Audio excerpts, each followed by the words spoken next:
a 49ers quarterback has to be a little mobile. Even Joe Montana hit the most famous throw of his career was rolling right, fading away. I always thought Joe Montana was more talented than he got credit for. Like, if you go back and watch him, he's got this beautiful, graceful, quick release. He's pretty fast. He's a pretty good athlete. Like, yes. No, like, I didn't grow up in that time. I didn't watch Joe Montana. I watched Steve Young growing up. But if you go back and watch Joe Montana games, like go back and watch the 1981 NFC Championship game against the Cowboys. It's one of the first things I did when the world shut down during the pandemic was go back and watch old stuff. You'll be surprised at how athletic that dude is. You're like, wow, I never thought of Joe Montana as an athlete. He's 25 and he's really athletic on the field. And that's the problem, right? Everybody pigeonholes these guys who are a little less heralded to fit the narrative of like they're the David that overcame the Goliath of the NFL. So like Tom Brady is this talentless nobody who made it, but the reality of Tom Brady is that he was a 5-star recruit coming out of high school. That's why he went to Michigan. He drafted by 2 professional leagues.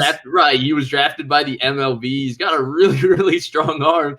And so he is more talented. And I think Montana's kind of the same way. Like, I didn't watch Montana live, obviously. Like, he retired before I even knew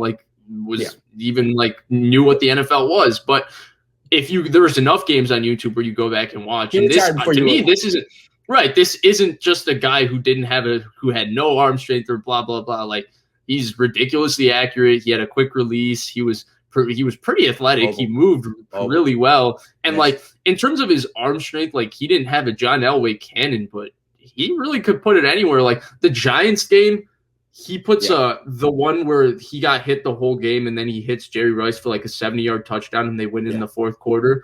Yes. After taking a sack, like that's basically a hole shot that he puts right before the safety gets there in stride of Jerry Rice. It's like a 55-yard throw, and he rips it clean with great trajectory and velocity. Like, this isn't just some like scrub who became good because Bill Walsh spotted him or whatever. He's talented, very talented in his own right. Yeah, go back and watch younger Montana, especially the one like before the back surgeries or whatever. He was really athletic. And Steve Young at 37 was more mobile than Jimmy Garoppolo has ever been in his life. It's time to bring it back. Trey Lance is in the tradition of Niner quarterbacks. That's why I think locally people are being positive. Like, he's the kind of guy you want to work out. Like, why would you root against him? 100%. Like, just as a human being. Yeah. There's a lot of pressure on his shoulders. It's like being drafted to play shortstop by the Yankees, or it's a lot of pressure.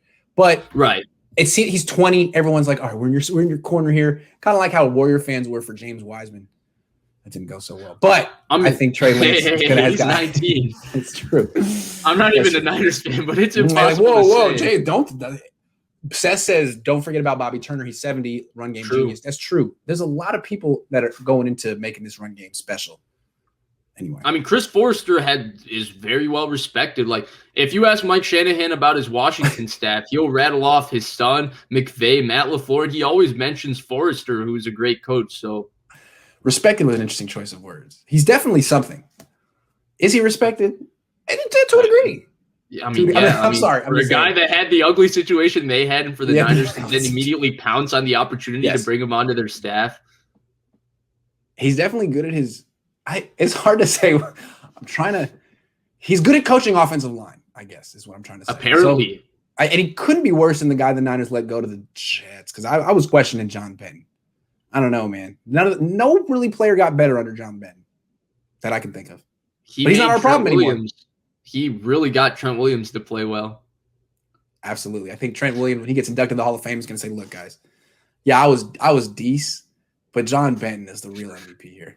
But that's where prior to this year, I thought like people were overblowing Kasarik a little bit too much, because Kasarik got DeForest Buckner, Nick Bosa, and Dee Ford to play great football. Like, whoa. And then you watched him this year and you saw what he did with Kevin Givens, and you're like, he's every bit as deserving of that. But I do think that's always important to consider when you're looking at position coaches, because sometimes people are just special. Like Billy O'Brien looked like an offensive genius when he was Tom Brady's offensive coordinator.